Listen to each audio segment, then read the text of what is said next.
Hi hello friends everyone.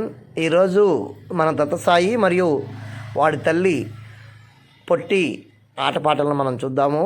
తల్లి ప్రేమ అంటే ఏ మూగజీవానికైనా మనుషులకైనా పసిబిడ్డలకైనా ఒకలానే ఉంటుందని ఇవి నిరూపిస్తున్నాయి.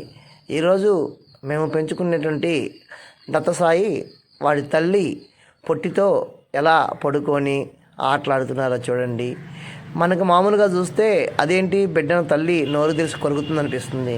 కానీ పొరపాటుని కూడా తన తల్లి బిడ్డను కొరకకుండా మరలా వెంటనే ఆటలాడించుకుంటూ ముద్దులాడుకుంటూ చేస్తున్న క్రియను మనం చూస్తే అందరూ కూడా ఒక లైకు, ఒక కామెంటు, ఒక షేరు, ఒక సబ్స్క్రైబు వేసుకోవటం తప్పనిసరి అవుతుందని అనుకుంటూ ఉన్నాను. మరి మీరందరూ కూడా అలా అభిప్రాయపడుతున్నారని నేను ఆశిస్తున్నాను.